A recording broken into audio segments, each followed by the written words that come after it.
Hello, everyone. I'm Kat Timpf, along with Eric Bolling and Eboni K. Williams, and this is the Fox News Specialists.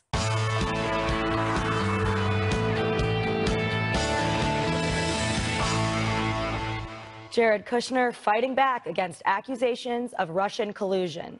The son-in-law and senior advisor to President Trump met for 2 hours with the Senate Intel Committee today behind closed doors in its ongoing Russia probe. After returning to the White House, Kushner dumped cold water on accusations of collusion. Let me be very clear. I did not collude with Russia, nor do I know of anyone else in the campaign who did so. I had no improper contacts. I have not relied on Russian funds for my businesses. And I have been fully transparent in providing all requested information. Kushner also went after claims that Trump couldn't have won the election without Russian meddling. Donald Trump had a better message and ran a smarter campaign, and that is why he won. Suggesting otherwise ridicules those who voted for him. It is an honor to work with President Trump and his administration as we take on the challenges that he was elected to face. Thoughts on that? So Russia is still the news of the day, even though there's some massive breaking news yesterday, and we're kind of guilty of this too. We put Jared Kushner up top. Yesterday, Senate Minority Leader Chuck Schumer admitted that the Democrats lost not because of Russia or collusion, because they had no economic message. Now, that is a huge bombshell. Of course, none of the major news media, mainstream media, are going to pick it up. We're leading with Jared Kushner. Again, I've been harping on this for a long time. There are absolutely no shreds of evidence of any sort of collusion, yet every single day we're Russia, Russia, Russia, instead of things that Americans really care about. I'm ready to get over it. Yeah, I thought it was good, Kat, that we heard Jared Kushner really distinguish the Russia issue from Trump winning, because even those that have legitimate questions around Russia's involvement, and certainly we know that investigation is technically still ongoing, that's different from the fact that clearly President Trump did have a message that resonated, and he had voters that supported him as such, perhaps totally independent of Russia's involvement. Well, that's how I see it personally. So, yeah, I appreciate that as well. All right, let's meet today's specialists. He is a former U.S. congressman from Utah, the former chairman of the U.S. House Committee from 2015 to 2017. Plus, he's a Fox News contributor, and he specializes in wildlife photography. Jason Chaffetz is here. And she's a political analyst for Rasmussen Reports, was a speechwriter for former Senate Majority Leader Bill Frist, and tomorrow's her birthday. Oh, happy early birthday. But she specializes in BBC detective shows. Amy Holmes Indeed, I do. Here. Luther, you got to watch it. So detective shows, do you try to get involved in, real life investigations like the Russia thing and apply your BBC knowledge? Yes, my Sherlock Holmes, I do have that last name. Yeah, I put on my detective cap. But, I have to agree with you that the news about Chuck Schumer, I thought, was really extraordinary, that they're finally coming to terms with the results of the November 2016 presidential election. But Congressman, your party, you should be getting nervous because it means Democrats are actually getting a clue. They might get a message and they might get something that resonates. No, I'm not too worried about it. It hasn't happened yet. If Republicans will just put up a victory, some sort of victory on the board, then I think all will be fine, because it is a more conservative country, and I do think there's a reason why Donald Trump won, and he's demonstrating that right now. To take that sports analogy a little bit further, Congressman, right now it looks like a very low-scoring game across the board. And frankly, the sad thing about it is I think the American people deserve more, right, in terms of health care, in terms of economic message, in terms of tax reform that many people are waiting on. And I agree with you. I think if the GOP, I don't know how much they're going to get done with health care. I know we'll get to that later in the show. But maybe tax reform or infrastructure or something to give people relief. I think that would be great for them, as far as the Dems, a little bit late to the party. Yeah, absolutely. I would agree. But that's why I'm disappointed in what the Senate's doing. To call up Jared Kushner, to take a whole day, focus on that. This did not rise to the level of calling in Jared Kushner, one of the closest advisors of the president, a son-in-law of the president of the United States. I give Trump's a lot of credit for actually showing up, turning over emails. They didn't bleach bit their emails. They turned over their emails. When he asked to talk to him, they showed up. When it was Ben Rhodes in the Obama White House, they claimed executive privilege, said, hey, you can't talk to him about the Iran deal. So I hope as the dust settles, a lot of credit goes to the openness and Congressman, transparency. can I ask you, you were chair of the House Intel Committee. Why did you step down? Here's an opportunity for a guy, if you believe what you're saying, to push back on some of this nonsense that's going on in D.C. Well, I was the chair of the Oversight Committee, and one of my great frustrations, I mean, there are a lot of family reasons why I stepped down. It wasn't because I was tired of winning, I can tell you that. But I was very frustrated, particularly with Attorney General Sessions, for not turning over documents that we had subpoenaed, that we had issued documents to. I think President Trump is right. I think there's a lot of frustration with Attorney General Sessions. I was frustrated with him because the Department of Justice. So is he. He will tell you. In That's fact, right. I literally spoke to him on Friday. He was frustrated. Can I just put this out here? And I'll do this in a very, very careful way. There are rumors, there are whispers around the halls of Congress right now that Sessions may have, possibly had, tendered some sort of resignation or discussion surrounding a resignation. Well, that wouldn't surprise me. I don't think that would surprise anybody at this point. Right. But in terms of Kushner, I'm glad that they talked to him. I'm glad after all this meeting, I think that they should talk to all the people in this meeting. I'm not surprised with the, oh, nothing happened and I didn't recall. And that's what you got to say, right, Eboni? Yep, that's exactly. That's kind of the scripts that we hand our clients. Yeah, exactly. Even it's voluntary. For what? Yeah. For what? But hold on. He's a family member of a guy who's running for president.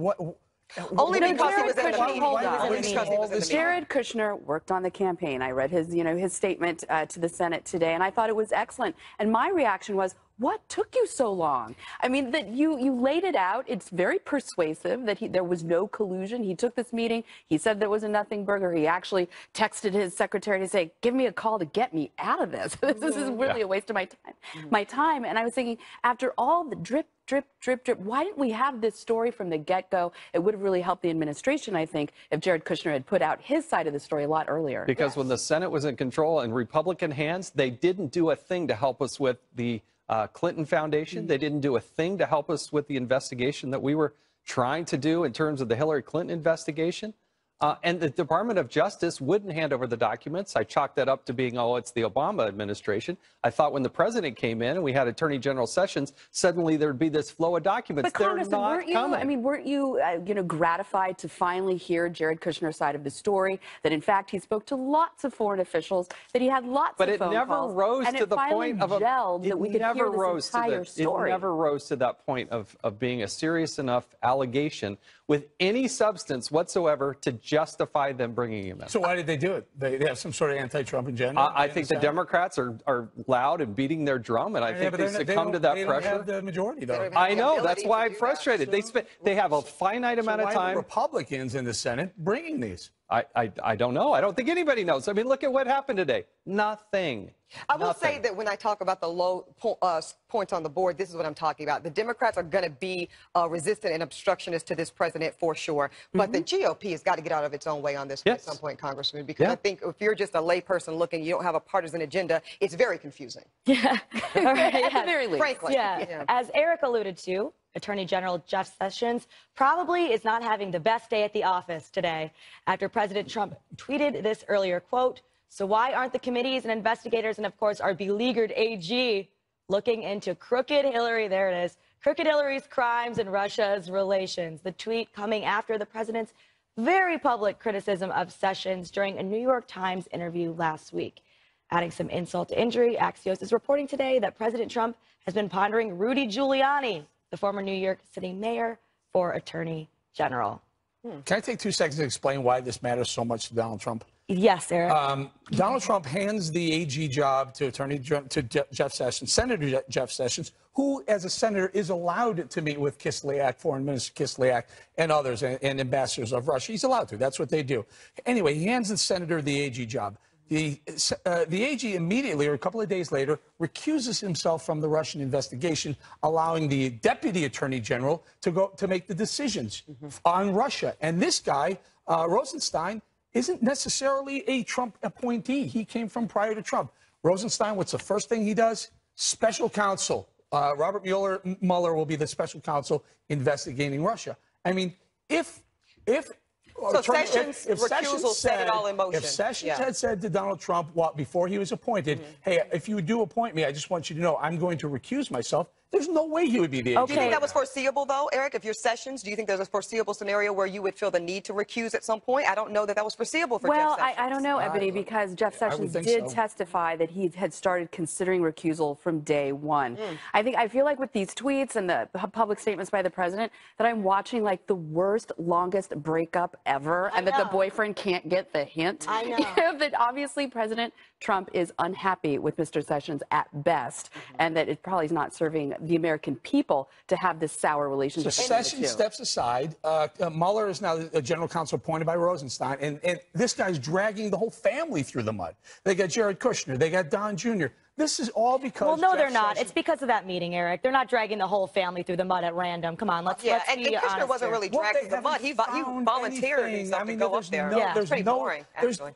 Other than, hey, let's go witch hunt and see if we can dig something up, there's literally no reason for this special counsel. None. You have Comey would- duly issued subpoenas from the United States Congress that the Department of Justice has not turned over documents, and yet they have time to go push Jared Kushner and Donald Trump Jr. and all that through the mud. That does not make any sense. There are literally 300 people at the Department of State that are wrapped up in question marks about their security clearances. There is an open investigation at the State Department about these security clearances. It's never been put to bed. Why aren't they working on that? And for Why aren't Ebony, they you look calling like these people Ebony. You up? look like you want to win. Well, I just don't buy it, Congressman, specifically the Jared Kushner being dragged through the mud. He actually hasn't been at all. I think that he's been very transparent. I think that he's been quite voluntary in his capacity. I found his statement well prepared, but kind of boring because I just don't think there's a lot there. I don't think a lot of people, Eric, even those that have a real sentiment that something's awry going on, they don't really think that it's Kushner that's the issue. So I don't think that he's And been Eric- dragged through the When mud. you know, as your history in law, that when you target someone, and these are targets now. If they've been These are subpoenaed- subjects and these are targets, right? Subject, target, person of interest, those all mean different I things. know, but Right. they're going further than person of interest. But But- Eric, to your point, I think the American people, the issue that I'm more concerned about, that I would like to see our Department of Justice being more aggressive about investigating, is all the unmasking. That we have the deep state national security people who are illegally leaking information. First, you have the unmasking, then somehow it gets into the New York Times. I think that is a far graver threat to American national security than any of this Russia, investigation. No, I think you're absolutely right. This puts people's lives in danger. It does. I mean, when this classified information gets out, there are people working overseas for the United States of America whose lives are in danger. And yet, where does Time Magazine, who do they put on the cover? Donald Trump Jr., making him look like some sort of criminal. Right. That is so fundamentally And meanwhile, wrong. the New York Times just exposed the name of an undercover CIA operative that works on Iran issues, put his name out there in the newspaper. That's putting a target on his back. Allow me to ask Ebony and Congressman, why would Jeff Sessions recuse himself?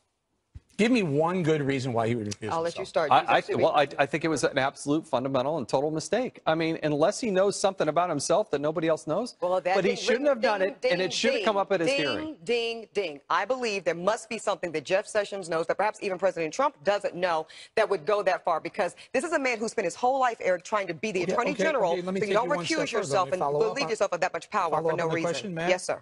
Just because you recuse yourself doesn't mean you're off the scrutiny, off the microscope. True right? story, right? You're not off the radar, but certainly you can step away You from can it. cut a deal, though, right?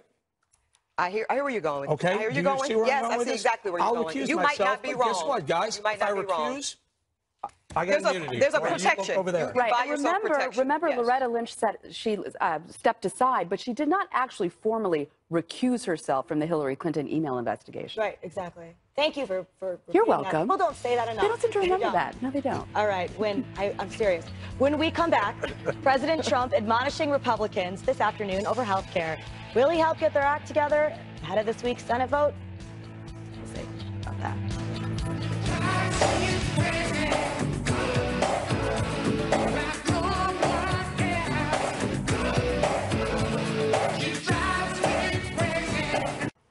President Trump refusing to give up on getting a health care bill through Congress. The president delivering a sharp message to Senate Republicans this afternoon.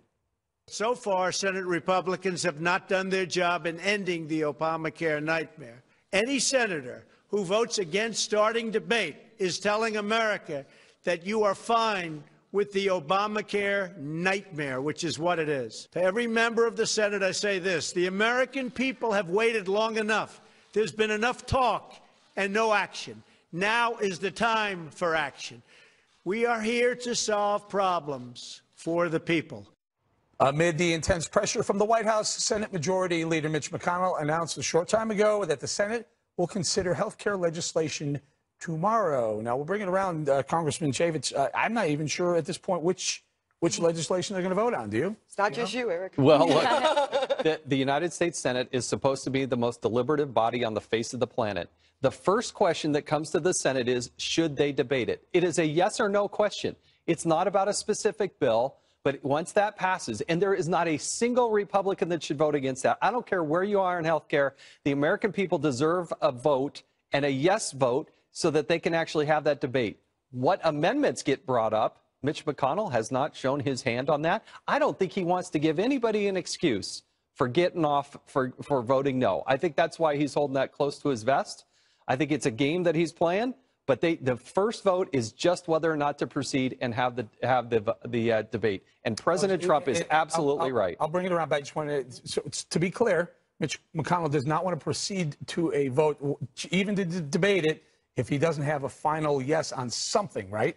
I think they have to put up a vote. Even if it fails, what the American people don't understand in the heartland is when they don't even vote on things. So the only vote, the only question tomorrow is, should we debate this? And should we have this discussion? It's as simple as that. All right, Eboni? Okay. So we know that the president doesn't like red lines when it comes to national security. But I think, Eric, and what we heard from President Trump this afternoon, a very clear, bright line in the sand around how he's going to view and paint aggressively any Republican senator that doesn't vote for this tiny little incremental thing that the congressman is describing. Because it's really, to me, as tiny as you can be in terms of effectiveness. Is it going to be open for discussion? I think it's a little bit of a vanity vote. I think it's a bit political. But when it comes to the president making a very clear line around any vote in opposition to this is a vote basically for Obamacare, that's what he's saying. Okay, Kat, I'm going to take it one step further.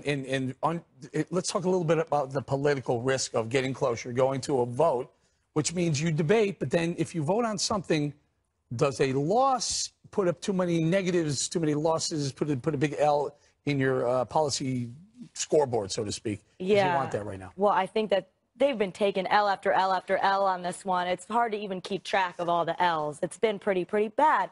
And yeah, and to your point, I agree they should debate it. But when we have people that have problems with it, and they have problems for two opposite reasons, either that, there's the freedom liberty people, that this is too much, and then the moderates who say this isn't enough. How do you ever really reconcile that? You don't. That's what I don't understand. You vote. You have the debate and you vote. So that you can then say, what, Congressman? See, we got it to debate. No, what's the big prize there? Look, the senators meet about 3 times a week and they have lunch and they have a discussion. That isn't good enough. It's a whole different game. Yeah, when you have to put your name and put it up on the board and say, I'm the one that kept Obamacare in place. Here's the other option. They can go ahead, debate, and then they can vote on the clean repeal, which we have Paul. And Paul Ryan, if I'm not mistaken, Paul Ryan was in favor of a clean repeal bill. Never going to happen, Eric Bolling. They are not going to vote on clean repeal. You talked about those moderates and other Republicans who's like, look, if they couldn't get their act together in 7 years, do we think if we give them one more after we've repealed Obamacare, right, exactly, they'll be able to do it? They voted on it in 2015, 18 months ago. When it meant nothing. When it meant nothing, Eric. Right, but the House and the Senate passed it. Barack Obama vetoed it. We have the same House and Senate right now. Why wouldn't they vote for it? Because, Eric, it's been the same thing, which is now it's the real deal. Now they'll actually have to live with the consequences. And at Rasmussen Reports, we're finding that actually the popularity of Obamacare is going up. That 49% of likely voters actually have a favorable view of Obamacare. I mean, the high water mark for repeal was in November was only 40%. And there's like, 30, here's like the big number you should think about. 32 states that accepted Medicaid expansion. And a number of them were Republican states, like including Nevada, for example. Those senators in those red states that accepted Medicaid expansion are very nervous that repeal and reform will hurt their constituents. Give you another one. 38% of the country will have counties will have one or no insurers in 2018. You think you're still going to get a 42% approval rate? The 49% that we have right now with likely voters. No, I agree with you. But if Republicans then pass something that sends premiums even higher, that have even worse outcomes than we're seeing right now, then they own what that Amy mess. is describing, by the way, is no compliment to Obamacare. It's simply showing how afraid people are of going from bad to worse, Congressman. Look, when you're playing with live ammunition, as they're doing now, it's time for them to put their name next to that box and vote. And the simple question is, Do you want to continue with Obamacare, or do you want to make it somewhat better? Make them vote. I would like to see them do this in a more incremental way where they can get a broader consensus. That's what I'm saying. Repeal is 180, then you start over, Eric. We know that. And if they couldn't get it together for 7 years, do you expect they will in just one more?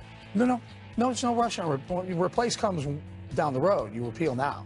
I don't think that's going to play well. Yeah. Right. I agree that everyone should repeal it, but I feel like when we have all these different objections on the opposite ends of the spectrum, what do you do about that? That becomes very scary when you don't know what it's being replaced with. Yeah. All right, coming up, at least 10 people are now dead after a horrifying immigrant smuggling attempt, in Texas, by the state's lieutenant governor is saying sanctuary city policies are to blame. That's next. 10 people are now dead following an immigrant smuggling operation gone horribly wrong. Dozens of undocumented immigrants were found crammed into a scorching 18-wheeler parked at a San Antonio Walmart on Saturday night. They were found suffering from extreme dehydration, heat stroke, with nearly 20 in dire medical condition. The driver's name, James Bradley Jr., is now charged with illegally transporting undocumented immigrants, resulting in death. Bradley claims he was unaware of his human cargo. Texas's Lieutenant Governor Dan Patrick is putting the blame on sanctuary cities, posting on his Facebook page, quote, "Sanctuary cities entice people to believe that they can come to America and Texas and live outside the law. Sanctuary cities also enable human smugglers and cartels." Eric, I'll start with you on this one. You have been a vocal proponent of one of what I think is a two-pronged solution. Obviously, we all can agree around securing the border, but improving legal immigration so that things like this don't happen and people don't die. And this isn't a very conservative opinion. Conservative circles, they hit me back hard. I think we did 980,000 legal immigrants last year, and I believe about the same the year before. Double it or triple it. I don't know it's going to solve this problem. I think, when I first heard the Lieutenant Governor of Texas say it was because of sanctuary cities, I was kind of scratching my head wondering if that was just, let's apply a conservative opinion to a tragedy. And then the more I think about it, well, yeah, because they were probably headed to a place where, if caught, they weren't going to get in any sort of trouble or deported. I think closing the loophole on sanctuary cities, building the wall, and maybe increasing legal immigration is really the vast solution to vastly reducing this type of tragedy. Certainly. And Amy, for those in this country who say that sanctuary cities offer a safe haven, and not to too closely correlate this tragedy to the sanctuary cities, but certainly I think there's an argument to be made that we don't want to send a message that coming here by any means and then you'll be offered protection, when sometimes, this is what that by desperation can look like. Right. I agree with you completely, Eboni. I mean, I would say, first of all, the responsibility lies with the truck driver. That he says he doesn't know his cargo. I just don't buy that. And to think of those people suffering in the back of that. Including 4 children, yeah, by the way. I mean, it's just almost unimaginable that all he had to do was open the doors. I mean, this is just unbelievable, and I hope that he, faces the full force of the law. But in terms of the broader issue of people crossing the border illegally, it's a multi-pronged approach. We need to get rid of sanctuary cities. Sanctuary cities also have the effect of attracting criminal elements because they know that they can go there and that the local police won't be turning them over to ICE to deport them. That's a big problem, what Kate's Law was trying to address. And then, of course, you have employers that are employing people under the table. That's another problem. You need to crack down on that. Let me pick just that point. So to that point, Congress, a lot of people talk about immigration reform. We know it was the signature issue of the Trump administration, but we've had President George W. Bush, we've had Barack Obama, we've had lots of presidents, lots of different parties try to tackle this, but not really. Why has there not been any real effort? Because my suspicion is that a lot of people benefit from a broken immigration system. No, I think there was a lack of political will on both the Democrats and the Republican side to just enforce the law. But I actually agree a lot with Eric. Until you fix legal immigration, you don't ever ultimately, I think, solve this problem. But I talked to Brandon Judd, who's heads the Border Patrol Union.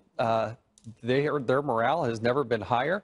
But he also, when you talk to the acting ICE director, I heard him on Neil Cavuto's show, they've had over 200 people lose their lives trying to get across the desert. And if you talk about the percentage of women who are sexually assaulted as they're moved north, it is so cruel. And yet you have these liberal Democrats who think they're doing all these people such a great favor, but the human trafficking it is just devastating. It's disgusting. And I recall seeing a sign some years ago in Arizona on federal land saying, warning, do not occupy this federal land. to U.S. citizens because there was so much illegal and violent activity happening on our side of the border being committed by people in our country illegally. And it was Americans who were told to not be there. Yeah, I think that there really is no reason. I agree with Eric on this. There's no reason for legal immigration to be as difficult as it is. Right. There's no reason why the number of green cards, et cetera, that are allowed are so low right now. There's no reason for that. And it's always better if we know who these people are and if we give them the opportunity to participate fully in society, have jobs, pay taxes, which is what they come here wanting to do, largely, on the large part. This is obviously a very sad story. I completely agree with you that he doesn't not know what's in his truck. That's one of the most ridiculous things that I've ever heard in my entire life. And he deserves a lot of blame for this, absolutely. Sanctuary cities, you know, for me, it's just the constitutional issue of not having the federal government forcing the local police to do its bidding for them, which is not constitutional. But I think it has to center around legal immigration being made easier. Yes. So I'm gonna hold your feet to the fire, Miss Eboni K. Williams. Go for it. You talked about over the last few years how many decades we've had this issue of broken immigration system. Yes. Well, we had a Bush, then we had a Clinton, then we had a Bush, and then we had an Obama. And frankly, none of them were very hard on immigration. Period. It wasn't. We had two Republican presidents in there who weren't hard on immigration. They were more maybe softer on immigration. But now we have a Trump in there, and look what's happened. Immigration at the southern border, depending on who you hear, down 53 to 70%. Eric, I told you, I think President Trump is doing so well rhetorically on immigration that we could just leave it there. How about that? All right, up next, Democrats unveiling their better deal economic agenda today, trying to win back some of their voters. Is this just more of the same stale product in a new package? Stay with us. Don't give it to you, 'cause I'm top funk, don't give it to you, 'cause I'm top funk, don't give it to you. Saturday night and we in the spot. Don't believe me, just watch.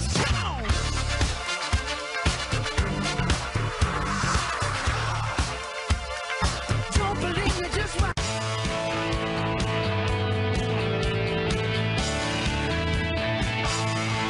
Welcome back to the Fox News Specialists. Our specialists today are Jason Chaffetz and Amy Holmes, and we will continue the conversation right now. Democrats may finally realize that their policies sell as well as expired deli meat or old milk. This week they're unveiling a better deal, that's what they call it, a better deal economic agenda to try and win over American workers. And if you heard Senate Minority Leader Chuck Schumer over the weekend, it sure sounded like Democrats were learning from all their failures. Week after week, month after month, we're going to roll out specific pieces here that are quite different than the Democratic Party you heard in the past. We were too cautious. We were too namby-pamby. This is sharp, bold. I didn't hear Russia in that. Anyway, how about that? Democrats are finally going to abandon the big government-loving anti-free market agenda that they've embraced ad nauseum for decades, right? Well, here's what they said during their official A Better Day kickoff today. Giant corporations crush competition. They shut out small rivals and they kill young startups. We must close those tax loopholes so big corporations pay their fair share, and we must stop big corporations from monopolizing and stifling competition. We will raise the minimum wage to $15 per hour and make sure that every single American can have a living wage. What? That's the better deal? Are you kidding me? It was a prank, right? Democrats, you're using the exact same language that you've been pushing, the exact same failed policies that you've been peddling longer than any of us care to remember. And this is your plan to gain the support of voters? We can't wait for midterms and 2020. Kat, can you help me decipher this? Chuck Schumer comes out with one thing saying this is a better deal, and then all these Democrats get out there and just peddle the same stuff. Yeah, it's the exact same stuff. And you could say better deal. Do they mean better than themselves, or do they mean better than Republicans? Do they mean a better deal, like better than President Trump? Because if that's the case, then they'd be running on the exact same thing that they keep losing, trying to run on, just trying to compare themselves to President Trump. But no, this is the same stuff as always. This isn't new. And it's not even catchy, too, which is also important. Imagine a hat that says a better deal. I'm not going to wear that. Making America a better deal again. Eboni, buried inside this better deal? Okay, I'm waiting for it. Single-payer health care. Okay, I got to shake my head, Eric, because you know I've been saying until the Dems get an economic message that resonates with the American people, they will lose, no matter how much the GOP gets in its own way. Here's the issue. Until the Dems, okay, you want to be successful, this is what you have to do. Stop demonizing economic success. Everybody in America wants to do well. Some people do better than others. That's called capitalism. What you need to do is come up with an economic policy that permits opportunity for all in this country, but you cannot win 2018 or 2020 by demonizing success, capitalism, or otherwise. Congressman? Kat's exactly right. Can you imagine people walking around with a better deal on their shirt? You know? Look, there is a crisis of leadership. As long as they're putting up Nancy Pelosi to be the next Speaker of the House and Chuck Schumer to continue to run the United States Senate, they will continue to fail. But when I was a kid growing up, they had a little sign, a better deal. And my dad used to buy the worst meat, and it was this stale, better deal meat. Old, it was these pork chops that me and my brother Alex never wanted to eat, and that's exactly what it reminds me of, and I don't ever want to go back there again. Amy Holmes, some of these things sounded a lot like Bernie Sanders policies. I was going to say a better deal. Is it lukewarm? Is it moist? I mean, these are just like really meaningless adjectives. Make America good again. I mean, that's not going to really... better. Yeah, it's better than it was. And it also ignores the fact that Democrats had President Obama for 8 years. They had the majority, and they didn't apparently deliver on this better deal. And the better deal is this rhetoric that we've been hearing from Bernie Sanders and Elizabeth Warren. And it's actually fairly radical. I mean, Eboni, what you're talking about is the Bill Clinton DLC Democrat model that was very successful. And in fact, when President Obama was campaigning, at least the first time around in 2008, he campaigned as a centrist. What these Democrats are talking about is a much more leftist, radical agenda. Socialism. Quite frankly, well, it's income redistribution, and they're constantly attacking, of course, income inequality by saying it's the rich people who are the problem. By the way, Amy, and not trying to raise people up. Detrimental phrase. Income inequality. Get out of here. It's opportunity inequality. And you know what I'm also not hearing, Eboni, is educational opportunity. That's what I'm saying. Exactly right. So I'll throw it out here. We only have about a minute, so anyone can take this. But Chuck Schumer said the Democrats lost in 2016. They lost to a guy with a 40% approval rating, not because of Russia or collusion, because they didn't have an economic message. Yeah. You don't know. You wouldn't know this if you're watching the mainstream media. Yeah, right. Absolutely. And they still kind of a better deal. Again, I'm never going to vote for or support anybody that doesn't support liberty. And it's just even more anti-liberty than normal. And I think that, Eboni, you're right. People want to do well. This is not a country where we're supposed to be demonizing success. That's not what we do here. So someone should let them know. And I just got to say, I love that right now. I know. Right now, Kid Rock is outpolling Debbie Stabenow in Michigan. He's going to be a senator. Yes. Kid Rock is 100% going to win. I'm from Michigan. Nobody likes Debbie. Nobody likes Debbie Stabenow. Nobody does. I'm calling it. He's going to win. You're from Michigan, right? Yeah. Kid Rock, will you call us tomorrow on the show? Yeah, absolutely. Get a phone call? He's going to win. He's going to be a senator. That's the question. Yeah, fellow Detroiter. All right, straight ahead. Viewer uproar over a much-hyped race between Michael Phelps and a great white shark proves to be anything but. Stay tuned. Running down to the riptide, taken away to the dark side. I wanna be your left hand man. I love you when you're singing that song, and I got a lump in my throat 'cause you're gonna sing the words wrong. Oh, lady. Many viewers of last night's Michael Phelps versus Shark, Great Gold versus Great White, are outraged at the Discovery Channel. That's because the network wildly hyped the finale to its annual Shark Week like this. It's man against beast. Can the greatest Olympian of all time outswim the king of the ocean? I'm always somebody who believes that if you put your mind to absolutely anything, you can achieve anything. Michael spent his life trying to become the most efficient swimmer, and he's now face to face with the most efficient swimmer. Wow, I mean, who would want to miss that? In reality, after 57 minutes of absurd, mind-numbing build-up, viewers got this.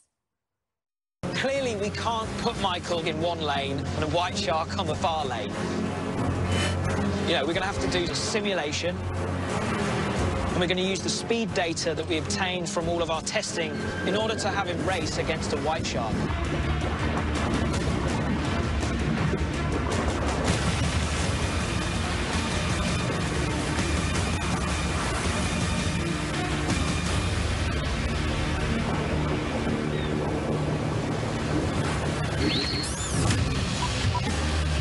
The great white shark takes the gold. Can't believe the network behind fabricated mermaid documentaries would do this. Boo. Wait, the guy's right, though. The first thing you think is, wait a minute, how are you going to put a shark in a pool and, like, tell him to go? And then seeing as he does speak English, he'll know that means he can start swimming. I mean, do you really think about I it? lost $50. Unbelievable. No, I think the real suspense was he going to have the, you know, would he have the courage to actually dive in a swimming pool with a great white shark? And then would the great white shark eat him? I think that's what everyone was waiting for. I don't think that's a courage thing. I think that's like an idiot thing, you know? I know they're statistically they don't eat you that enough like that No, much, actually, but that's not enough for me. If they eat anyone at all, then I don't want to go near them. No, actually, I learned this from Shark Week from Discovery, that great whites, they don't eat you. They take an exploratory bite, but that kills you. So, so that's the real danger. Yeah, I just feel like this is fake news, Kat. I'm really disappointed, you know, right? This is just like a nothing burger, a nothing sandwich. Yeah. I was really excited about it. I'm a big Michael Phelps fan. And this even had a British accent. I mean, you don't get any more authentic than that. And I'm just totally disappointed. I was told, as Kat maybe alluded to, that they were going to use meat to drag the shark in one direction. Right. Phelps decided they were going to use weed to do it. Oh. And he was going to swim really fast. You just won't let this Eric brother Bolling. live. He is a family man. He is a father now. You can't make those. But I don't know how you. That was really good. I can't believe you said that. But I want my money back. This is, come on. I guess, but I mean, it worked. People watched it. They thought it was going to be a shark. Because they thought they were getting to see a real shark. The diss is that the hour-and-a-half lead up to it. If they just done it in like 30 minutes or maybe do 30 minutes of playtime, but everyone kind of knew this was going to Listen, I thought they were going to put them like in separate tanks, like with glass between them, maybe. There you go. You know, and then like let them go. Why do you think we tuned in? Because they were going to put Michael Phelps in the same game. I didn't tune in. I just saw that and I was Come like, on, it's SeaWorld. They do it all the time, right? They get in with the killer shark. You know, come on. The whales, not the sharks. And Although I feel killer whales are dangerous too. I learned a lot at Shark Week, really. Yeah, but they're you gotta very dangerous go too. to SeaWorld. The real dangerous ones are hammerheads. You don't want to get anywhere near a hammerhead. Everything's dangerous, everybody. Never go in the water. Monaco is wondering if we jumped the shark. Yeah, I don't know. I mean, I don't know. I mean, that Shark Week's supposed to be how sharks are friendly and all that. But again, if there's sometimes You believe they'll sharks bite are you, friendly? People say that they're not really dangerous, but if they bite you, even like there's a chance, not really worth it for me. No. You know, I'll just not do that. All right, we're going to say goodbye here to our Fox News specialists today, Jason Chaffetz and Amy Holmes. We loved having you guys. That's because up next, we're debuting the show's newest segment called Wait, What? Don't go away. What? Wait, what?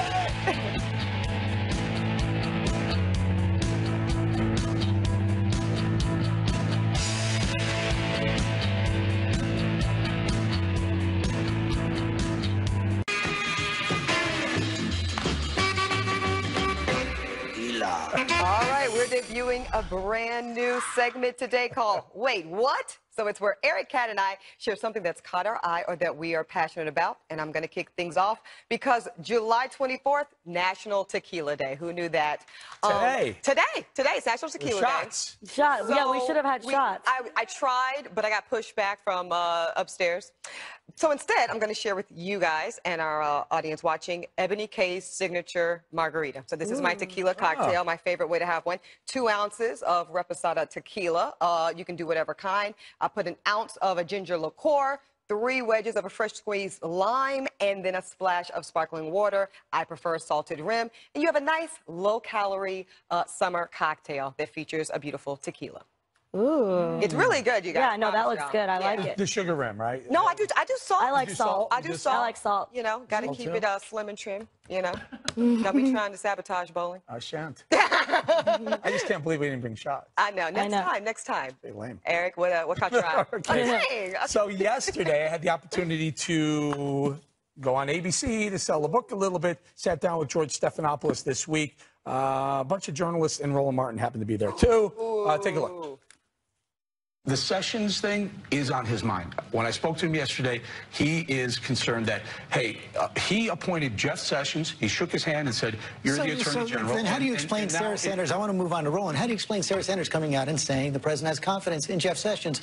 From talking to you, from talking to Maggie Haberman, he does not have confidence in Jeff Sessions. I didn't say he has confidence. He's frustrated that had he known that Jeff was going to recuse himself within days of being appointed over a handshake on a receiving line in a book event, that he probably wouldn't be the Attorney General.